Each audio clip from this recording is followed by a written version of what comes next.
Hi everyone, it's Dave and Arnaud. We're here talking to you we're continuing our marketing series. Last time we spoke about apps and tools and channels, and then this time we're going to be talking about podcasting. And Arnaud, podcasting for architects, why is this coming up as a topic? Why is it second on our list? Because we both have done a lot of podcasts on our own, and I'm producing podcasts for clients now, so there is a lot to talk about.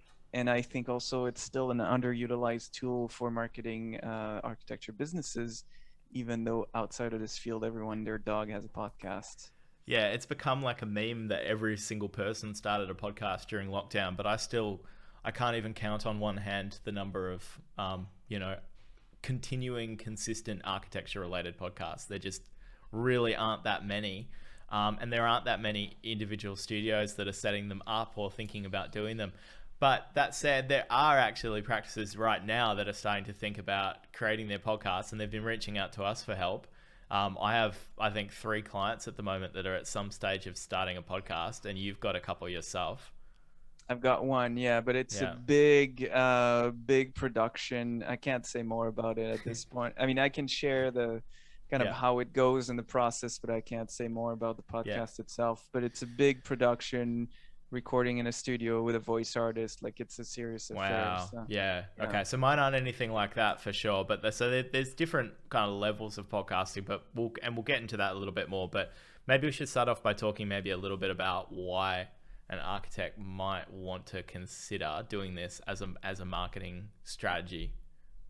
Yeah, I think there's a few things to consider. One is that a podcast is another format to put content out. But what I like about podcasts is that it's a very intimate format. You're literally in people's ears, and it's something they can listen to anywhere. You can run, walk, do the dishes, drive your car, and listen to a podcast. So there's many more opportunities to consume that content, whether it's just in the background as a kind of thing you listen to without paying too much attention, or if it's something you still pay a lot of attention to while you're doing something else. I'm a big fan of listening to podcasts when I'm driving, for example.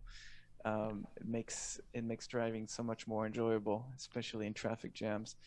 Yeah. Um, Yeah. and so I think that's the main advantage of podcasts. My favorite podcaster of all time, Terry O'Reilly, whom I interviewed on one of my podcasts a couple of years ago, says that radio and by extension podcast, because it's essentially the same thing, the only difference is the delivery method, Hmm.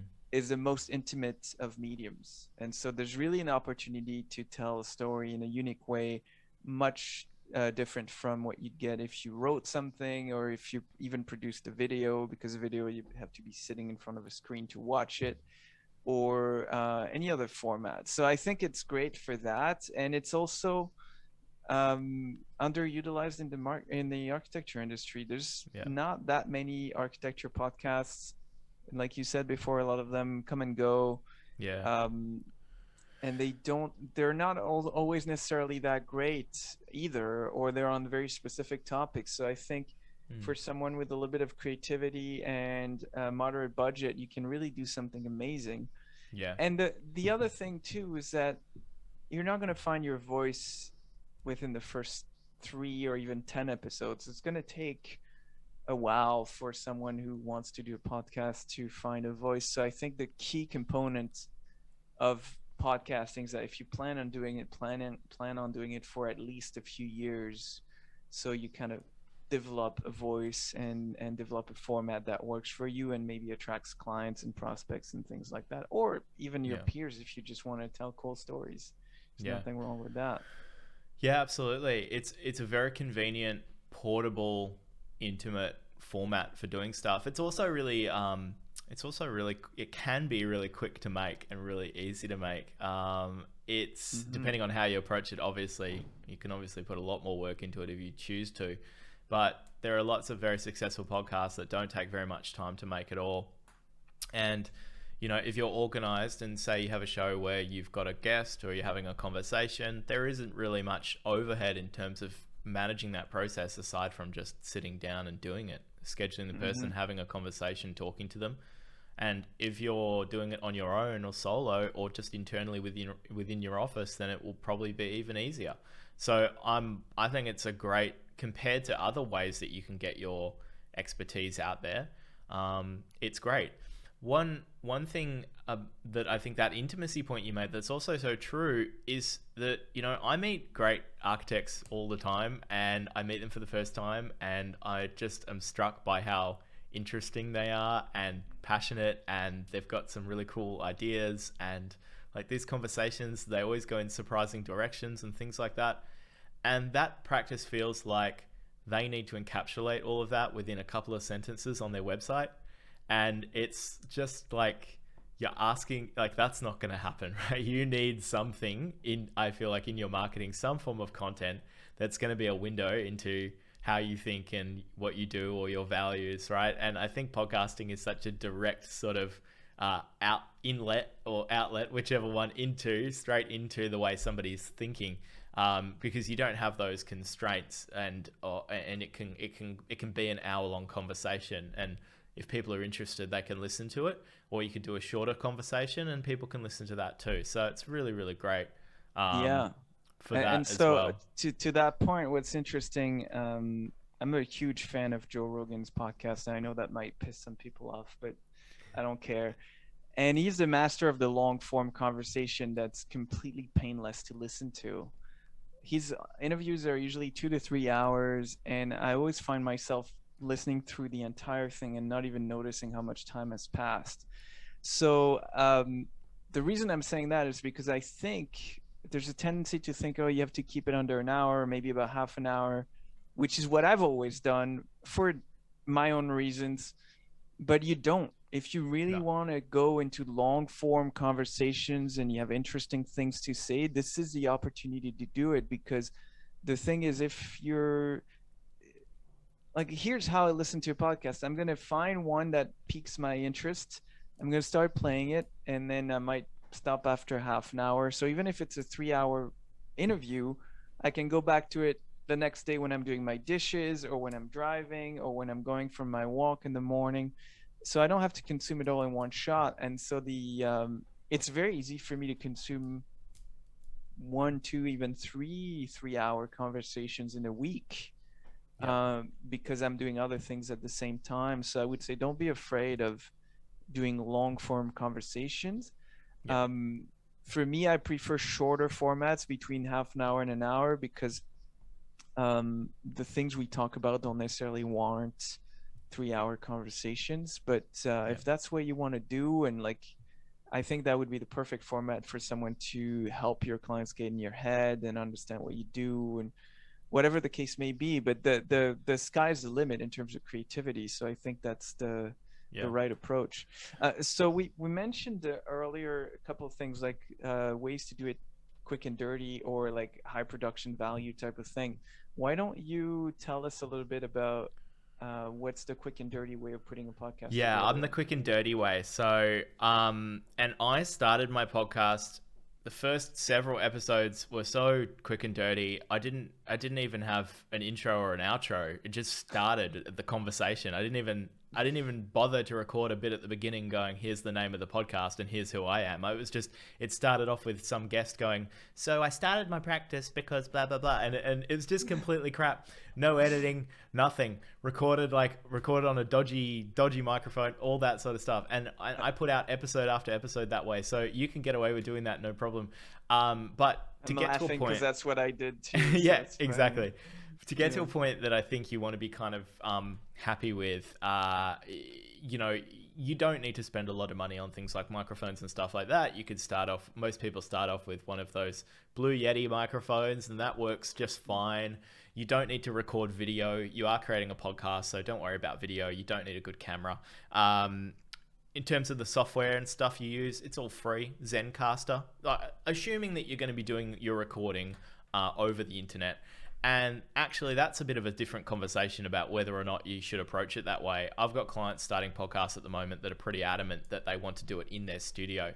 But I'm actually finding that when they do it remotely, they get better audio quality, and it's more listenable. The conversation might be better the conversation is arguably maybe a bit better or a bit more casual in person, but you get an architecture studio is not a really good recording environment. I would say just No, generally, unless you have a quiet boardroom and unless you have a client one, and even then, I mean, then you'll start dealing with echoes. Like I was, an architect friend of mine is making a podcast at the moment, and his office was so bad he had to start recording episodes with a jacket over his head and over his microphone just to get the echo down, because it was so reverberary. Then eventually that didn't work. He had to go sit in his car and record his episode. So oh wow, you really want to be working around whatever environment makes that sound quality as good as it can be.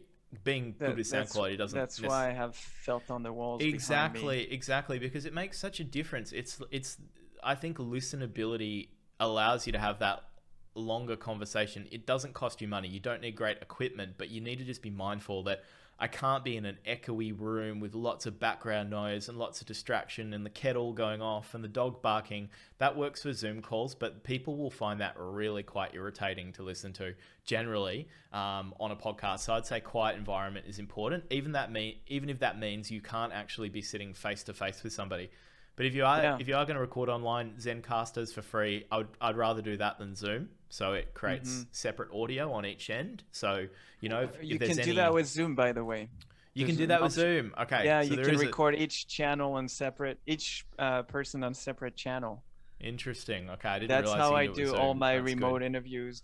But to your point, recording online is probably the cheapest way of doing it, because if you have say you have a Zoom subscription already, all you need is even your basic headphones or the microphone, as long as you make sure that doesn't rub on your shirt and there's not too much. You can get really good audio doing that. You can. Wear some headphones as well. That's another thing. And if you're having a guest, make sure that they've got a pair of headphones in. You don't want to be hearing kind of echo your voice coming through, going out there. So just like little basic things like that make a really big difference. And those are the main things that you really need to worry about in terms of audio quality. Going back to your point, Arnaud, about the length of the conversation, I just want to add there that so many architects they say this thing to me all the time, that people don't want to listen to me for 45 minutes, or they don't want to get an email a month from me, or they don't want to see a social media post twice a week. Like there's this attitude, particularly when you're starting out, that people don't want to hear from you, or they don't want to listen to your podcast, or we don't want to inconvenience anybody. And that's just a beginner mindset problem that you will get over with practice. But don't design your podcast around your worries about upsetting people or being too much for them or whatever. That's the biggest mistake you can make. You need to just decide what's the best for what I'm trying to do. Is it a longer conversation? Is it a shorter conversation? Is it a really tight 15, like, is it maybe a 10-minute little like nugget of advice about design? Or is it me talking to a sustainability expert for an hour and 15 minutes? Like, what actually works best for what you're trying to do? And then put it out there. If people don't want it, or it's too much for them, they'll do exactly what Arnaud said. They will just not listen to it, which is no problem at all. You can't be worried about people. You're not forcing them to listen to your stuff, right? So I just wanted to quickly get on that, because I always find it one of the sort of almost saddest things to hear is that idea of like, nobody wants to hear our thing. Just put it out what I would there. say to that point is, the way I've always approached it, because and even to this day my audience is not huge, it's very specific, but it's not huge by any means. I've always looked at it, if I make a difference for one person, if I create something interesting for one person, it was worth doing it. Exactly. Because that if you start there, it's going to keep growing and more people are going to find it interesting. And the truth that nobody ever talks about is that even if you don't have a huge audience, you still have an audience. You probably have a few hundred people on social media, maybe a few thousand, maybe more. Shoot, I lost my train of thought. No, I know what you're saying. You're like, you think of those numbers as small or negligible when they're online or whatever. They're just on a screen. You don't really think about the number of real people that are there. But you can. Here's what I wanted to say is that a lot of people will see, read, listen to your stuff, but they won't say anything. And then sometime later, you meet them in person and say, hey, I read your newsletter every day. It's great. Or I listened to this podcast. It was amazing. It's actually shocking how much that happens. Yeah. So it's also important to remember, because most people who enjoy what you do won't say anything about it. Yeah. unless they're like in a context where it makes sense, but they won't go through the trouble of opening their email, sending you an email saying, "Hey, great podcast." I mean, that happens occasionally, but generally it doesn't happen. I mean, once I don't know about you, but once you get going with something, whether it's a podcast or even these videos that we're making, I don't, I don't care at all, like whether or not people listen to it, or if any, or you know that some people won't find it interesting. That's fine. I am just thinking about maybe there will be some, maybe there will just be a few people who this will help, Yeah. and that's great to know that you can make something that doesn't take a tremendous amount of your time, but it can be helpful to other people.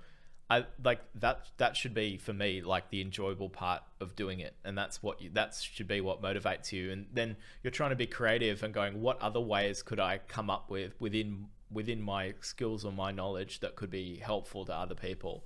And that's a Yeah. great way to think about going into your podcast as well. You should just be thinking about it from the perspective of I have advice, or I know people, or whatever it is, whatever resources I have. How can I share those with people the best way possible? Absolutely. Assume that you are going to be interesting, even if you're not going to be interesting 100% Yeah, of the well, we'll time. see. And assume that, um, yeah, whatever you do is helpful to even to a small number To of some people, degree. but that it puts stuff out there that can be a reference for a long time. Maybe someone will listen to this interview Exactly. It 2 all years adds from up. now. It all adds up. And so consistency is the key. Consistency is I've massively touched important. on that earlier, but the only way to achieve anything of significance is to do something repeatedly for a long time. Hmm. There's no shortcuts, and people focus way too much on numbers and statistics and number of followers and likes and all that crap, which is important in some sense. But if you have a small audience, it doesn't matter. If you have a YouTube channel with 1 million followers, that matters 100% because you start making real money at that level, even at 100,000 followers. Yep. So it's different. But when you're not making money with your content, forget about the likes and the views and just do it um, Yep. for your own sake. And it brings me to the point of, we're always, you see, it's something I kind of thought about over the last couple of days. You see a lot of people parading themselves and saying, we care about this or we care about our customers and we're this and we're that. And it's like, I really don't give a fuck about what you think of yourself. I want you as a potential customer to demonstrate it with your action. So if you say we're excellent at customer service, but you go to a store and the customer service is crap, then it means nothing because Yep. you can't even back up your most basic claim. Yep. So I think it's the same with producing content and podcasts specifically. It's like, don't worry about the views, don't worry about the followers. Do the best job you can, get better over time consistently, and then build it and they will come. Yep. That's how it works. Yeah, definitely. And depending on your personality, that might mean doing. It might be about putting your own ideas out there, but it, you know, it might not be as well. It might just be about showcasing other people's ideas. And you might have different projects that you work on that could fall on either side of that line. So, I don't do much talking on my podcast. I try to just ask questions. Sometimes my questions are kind of, story questions. They get a bit rambly, but it's about the guest, and I don't go into that show thinking that I need to be interesting or I need to be smart. I just go, okay, let's try and think about let's just try and think of interesting questions to ask this guest. But then I have other things I do like this where it is more about going, okay, it is a little bit more about my point of view on something. But you don't, at first, you probably aren't going to feel comfortable going out there parading your point of view around in front of people. And that's why I think most of the time and most podcasts, the safest way to start is probably about collaboration and working with somebody else. So that could either be a series of different guests, or it could be a cast of rotating guests, maybe a handful of people that you speak to often, or it could even be the same guests every single time. And Yeah, it's it's just like you and a co-host. those talk radio shows Yeah, where like you just Stern Show or have something. Yeah. two idiots shooting the Exactly. shit all the You time. just do a breakfast show. But I would definitely, I think 9 out of 10 times that should be your first move, would be work with other people. Don't do it on your own. The other thing that's great about working with other people is that it can be a helpful, if we are getting a bit more sort of strategic about our marketing, it can be a really great way to be selective about how you can begin to introduce your business and yourself to particular audiences of potential clients or people or segments of the market that you're interested in being better known in or developing a reputation in. So I think pretty carefully when I'm picking guests to come on my podcast about which other architects kind of look up to that architect that I'm inviting on, or what sort of audience does that architect have. Occasionally I will think sort of strategically about guest selection from that point of view, or I'll have another consultant on because I think, well, you know, maybe they're in another country and they have a big audience. So I start thinking about it that way. So your guests can also be really helpful in terms of promoting the podcast, and they can also be helpful in terms of promoting you and your business as well. So you can think carefully about guests in terms of, you know, who are the people that my target audience kind of look up to or idolize or pay attention to, and that can then really help. If the goal is to market yourself, I mean, I think there's a fine line in being too salesy and pushy and annoying and promoting yourself. Yep. My mentor might be too far on the other extreme of that line, at least to some people's taste, but he uses his guests to make himself look good. Not in like a tell me how great I am, but it's like, it's subtle. It's like the guest talks about the work they've done and things like that, and the value they've gotten. And so it's perfectly fine to do that. Like if you have guests that can make you look good in a kind of subtle way, definitely. It's a third-party endorsement. It's like a testimonial 100%. On your website. It's one of the best. So there's actually two additional strategies that kind of can work really well in terms of guest selection. So you just touched on one of them, which is interview your clients. I tend to not do that so much, but an architect and my clients that are starting podcasts are absolutely bringing their best and most successful and most ideal clients on as guests to have a discussion with them, because it is that strong endorsement. And the other really good option in terms of sort of strategic guest selection is potentially even asking a potential client as a way of forming a relationship.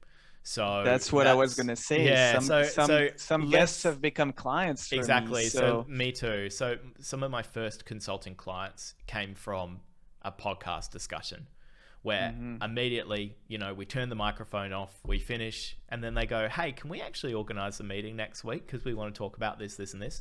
That sort of thing happens all the time. So it's not as applicable if you're in the residential space, I guess. Like, you know, you're not going to be inviting local cosmetic surgeon who lives around the corner to come on the podcast, which I guess could be funny. But you're going to, if you're maybe in commercial, or maybe you're in government, or whatever sort of areas you're working in. Let's say you do lots of kindergartens. You might go, okay, local kindergarten expert or kindergarten owner, some potential expert, some potential client you can bring on board and interview them simply as a way to actually build a relationship with them. Because reaching out to highly successful people and saying, hey, could we like have a coffee is, you know, it's not the easiest way to go when you're clearly a business that could be selling them something. But it's going, a lot hey, easier I want to interview on my podcast. Yeah, people don't say no to coming on podcasts generally. No, it's rare. So it's a lot easier to start that relationship. That's a very, very important point, because if you're going after the big whale, I was looking at an architect that I used to work for, and they've completed their third, and that's over the span of 15 years, their third business school, like major business school building. And I'm like, man, this is kind of a niche for you now, because you've designed 3 business schools. They're all great. They're all well recognized and won tons of awards. So that could become a thing. You could become the business school architect. Yeah, I'm sure they'll never do that because they're too afraid of specializing. But the point is, that's an opportunity. You could go and interview all your past clients. Yeah. Maybe some other stakeholders you've worked with, because those projects take years and are very complex. You could do an entire series of podcasts on every one of those projects. I interviewed, sorry man, just to jump in, I interviewed a practice that did just that, Tandem Studio. I interviewed one of their directors on my podcast. They did one on public markets, so like, you know, where they sell, you know, groceries and stuff like that, because that's one of their that's like one of their main niches where they're like one of the leading practices in that area. So they decided to create a podcast that was more not an ongoing, running on forever type of podcast, but it was a series of episodes discussing kind of what's the future of markets, how does COVID affect them. Like they really just tackled it from that sort of planned out way, and it was really, really great. You know, if there's a niche like that, you have very low competition on the content side of things. And if you can tackle, like you could tackle the business school, you can make a series of podcasts devoted to the business school. You know, in architecture marketing, the Bowerbird podcast is the definitive podcast on getting published in architecture.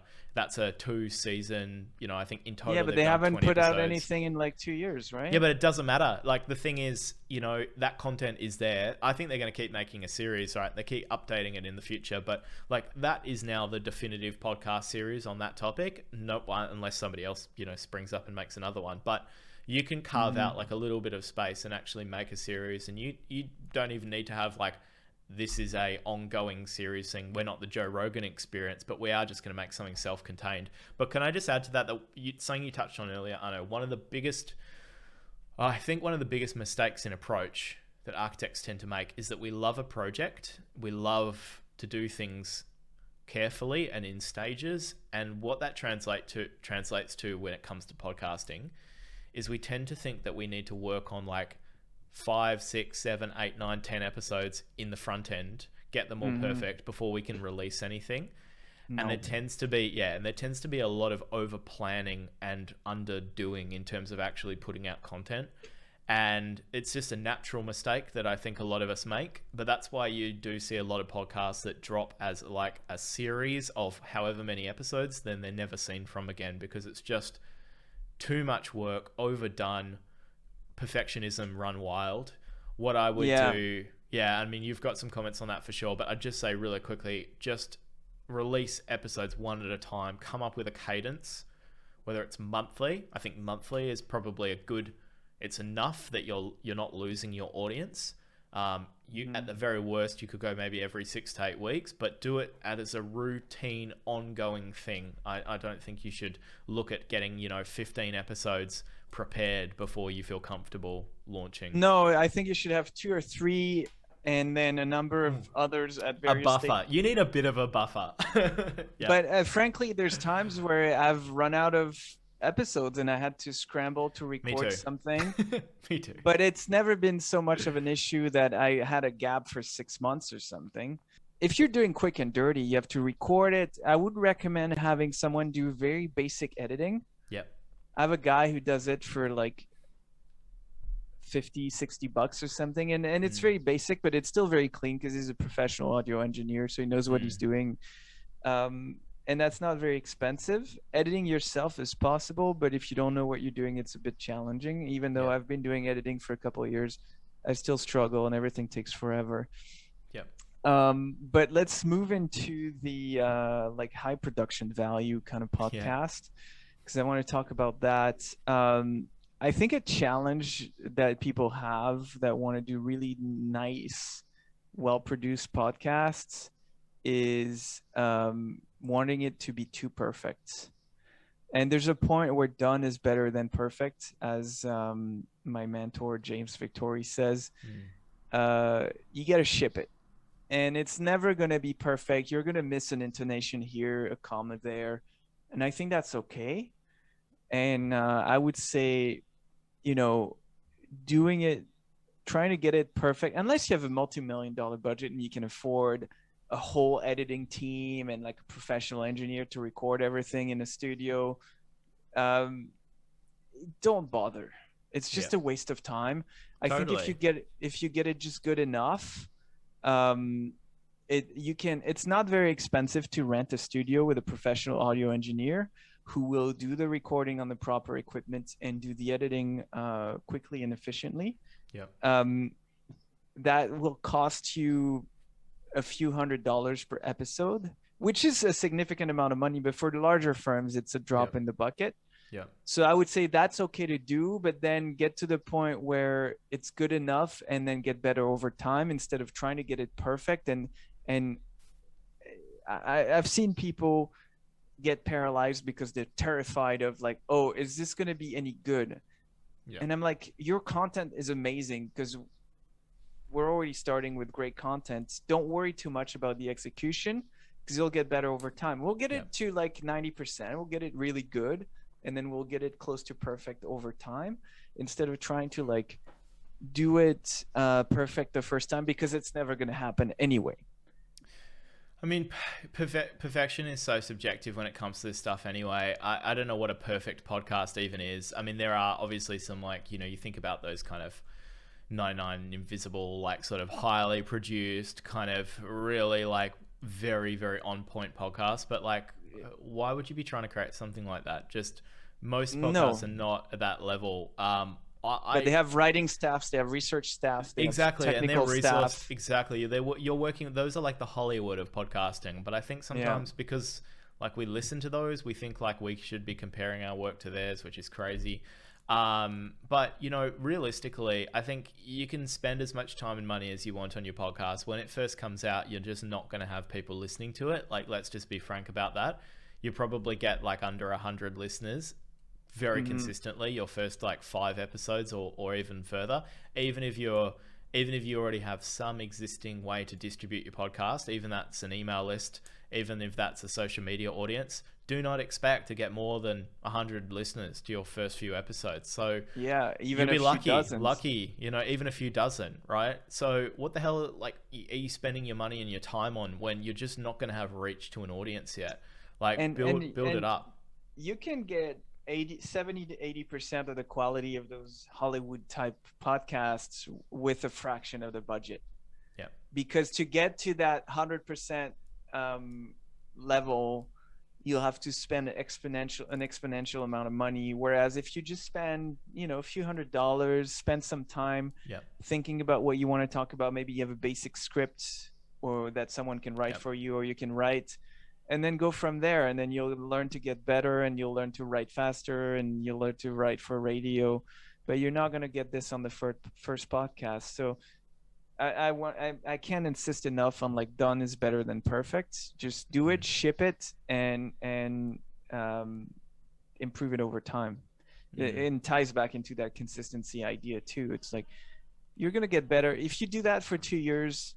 The difference between episode number 1 and the second episode of the second season will be so amazing but you can't take shortcuts unless you want to pay someone who like can do everything for you and they're professional. But then you're talking about a salary person. It's a whole different game. So just done's better than perfect. Totally. If you really want to get it nice, hire a professional studio with a professional engineer to do the recording and the engineering. Find someone who's good enough to write a script for you, or kind of put something together you can talk about, or just do it easy and just have a conversation with like we're doing right now, just a loose topic, some ideas, and just free will it. Yep, exactly. That's exactly what I'd say. We're happy to finish there, I think. Yeah, I think it was a great interview. Maybe if we have more ideas, we'll have a part 2. But I think we've covered a lot of ground, and I don't want to overwhelm people. I think that's plenty of information to digest. Everyone, thank you for watching this one, and we'll see you again next time. Thanks, Dave.